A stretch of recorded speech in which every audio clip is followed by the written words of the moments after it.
Hey everybody, I'm Clifford Slemby, the Pop Song Professor, and welcome to my channel where we make English class awesome by talking about song lyrics. Taylor Swift's new single, Lover, is here, and there seems to be some references to Joe Alwyn in there. She has been really excited about showing this bridge to people, and there's some really interesting stuff in there as well. And the music seems to be like something that you might have gotten out of a Speak Now, or even maybe sort of a Red era. I think personally with a little bit more reverb, but we'll talk about that as we go on. So we're gonna explain these lyrics, and let's see what's going on. We can leave the Christmas lights up until January. This is our place, we make the rules. And there's a dazzling haze, a mysterious way about you, dear. Have I known you 20 seconds or 20 years? This is her basically saying we're making a life together. This is our place, we make the rules. I don't think it's quite that big of a deal to leave the Christmas lights up until January. I personally have left them up well past January and into February. I think the dazzling haze is just the reference to them feeling like they're living in a dream together. They love each other so much, whoever this person is, who in a mysterious way, exists with her. She asks, have I known you 20 seconds or 20 years? It seems like they've spent a lifetime together, even though if it's who we all think it is, it probably hasn't been that long. Can I go where you go? Can we always be this close? Forever and ever and I, take me out, take me home, you're my lover. This is the chorus, possibly partially a pre-chorus, and she's basically just saying, we're together, you're my lover. It's mostly a lot of like sweet nothings, right? It's very, very sweet, very loving, and it leads us into the second verse where she sings, we could let our friends crash in the living room, this is our place, we make the call. Going back to that idea of like, this is our life, we make the rules about our life. And I'm highly suspicious that everyone that sees you wants you, which I don't think she means in necessarily a jealous way, but is just her kind of being like, you're incredible, why wouldn't everybody want you?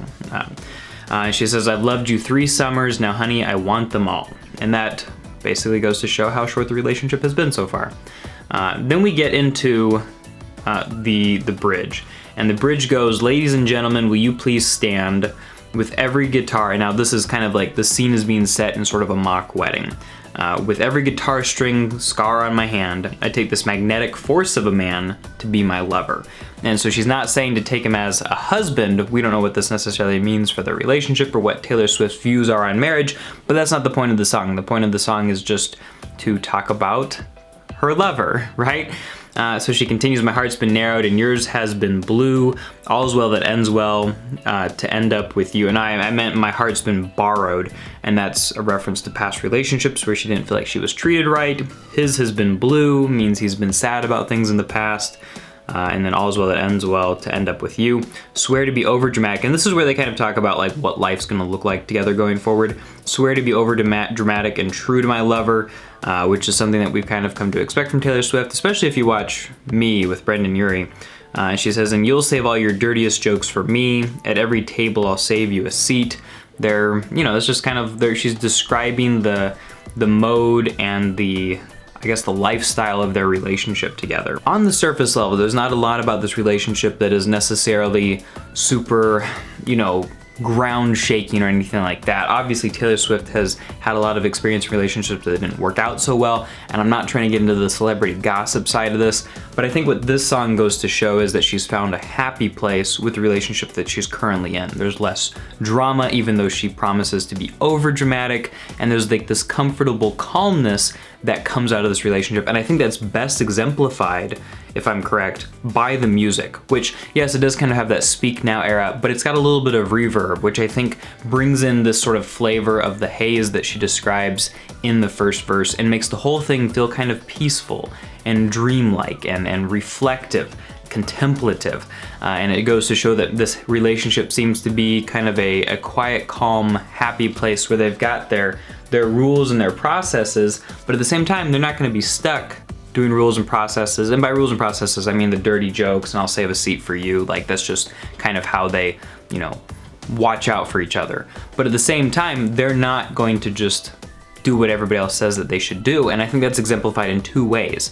Number 1, she says, we can leave the Christmas lights up until January. This is our place, we make the rules, we'll do what we want. But also, with that way that bridge begins, where it sounds like the beginning of a marriage vow, and the ladies and gentlemen are asked to stand, you kind of get this idea that like, hey, this is a wedding and this is gonna be marriage, and that's kind of what probably a lot of people want for Taylor Swift, right? So when she then takes it and says, I take this magnetic force of a man to be my lover, there's two possible meanings here. One is just she's kind of using that romantic wedding imagery to say, hey, we're in love and it's great. Or two, it could be kind of a subversion and basically her saying, you know, we don't need a marriage to be happy or something like that. Like we want, first of all, to be lovers, and marriage is not even really a concern right now, so much so that we've taken the construct, the idea of marriage, and we've just applied it to being in love and not gone further than that. In that small way, it makes me wonder whether this song is almost like a message to her fans and other people and whoever else wants to know, like, you shouldn't be expecting a wedding. And that, guys, is my best attempt at explaining and diving deeper into the lyrics of Lover by Taylor Swift. I hope that you enjoyed this explanation. If you did, you'll probably like this explanation of Archer right here and this one of You Need to Calm Down. Thanks so much for watching, guys. I'll talk to you next time. And when those next, the whole album comes out and the next music video, I'm gonna be explaining that too, so stick around. Talk to you later.